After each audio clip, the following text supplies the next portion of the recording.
Factories क्यों नहीं है? अब भाई राजस्थान से मैनेजर को बिहार में रखिएगा, सैलरी ज्यादा देना पड़ेगा। उन्होंने सोचा कि हम यहीं का रख लेंगे, से यहाँ का रख कंपनी के अंदर दो गुट, एगो इनका जान पहचान का, एगो पूरी कंपनी का स्ट्रक्चर खराब हो गया। आज लोग क्या कहते हैं, क्या वहाँ ईमानदारी से काम करने वाला नहीं मिलेगा? अरे बाहर की कंपनी छोड़ो ना, यहीं का आदमी यहीं नहीं लगाना चाहता। राजा को आंख नहीं होता, राजा को कान होता। वो डीएम साहब को प्राइवेसी का इतना झमेला था सेफ्टी का कि जब वो कुत्ता टहलाने आते थे तो पूरा स्टेडियम खाली करा दिया। तो प्रधानमंत्री को कैसे पता चलेगा कि डीएम अच्छा है खराब?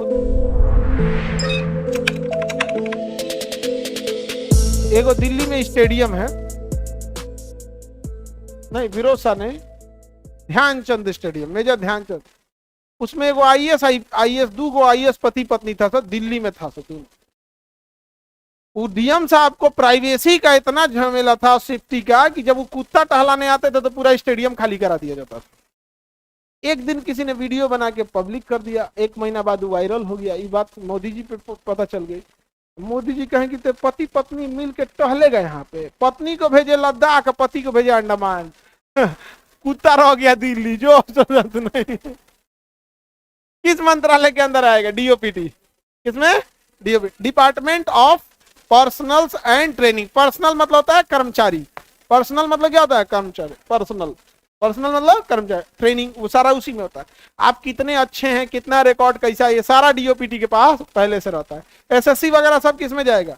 डीओपीटी। सारा नौकरी सब किस में चल जाएगा? डीओपीटी। केंद्र सरकार का जितना नौकरी है सब डीओपीटी।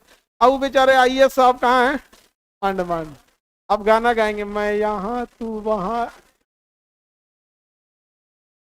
वो नरेंद्र मोदी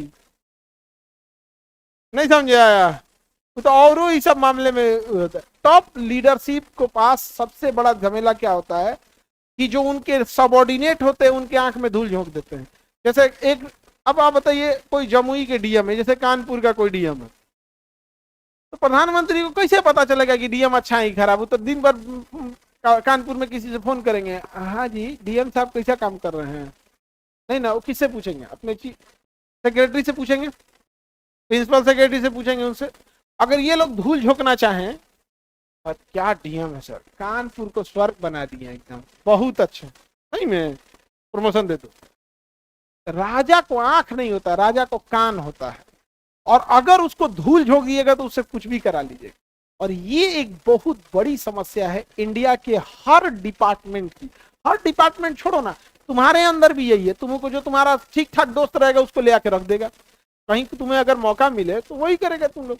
यहाँ सब आदमी अपने में ज्यादा सोचता है कि हम अपने पास के लिए आए, अपने पास के लिए आए। यहाँ पर यहाँ फैक्ट्रीज क्यों नहीं आई है?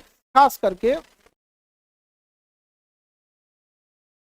यहाँ क्या हुआ, जो फैक्ट्री आई सब ना, किसी को मैनेजर को रखेगा। अब भाई राजस्थान से मैनेजर को बिहार में रखिएगा, सैलरी ज्यादा देना पड़ेगा, रहना खाना सब देना पड़ेगा। तो उन्होंने सोचा कि हम यहीं का रख लेंगे, ठीक रहेगा।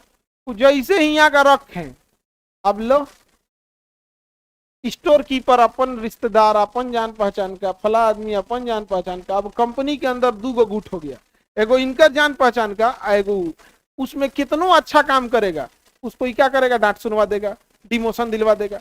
और जो इसका चमचई करेगा उसको खूब अच्छा। इसमें क्या है, उस चोट्टा का व्यक्तिगत फायदा होने के चक्कर में पूरी कंपनी का स्ट्रक्चर खराब हो गया।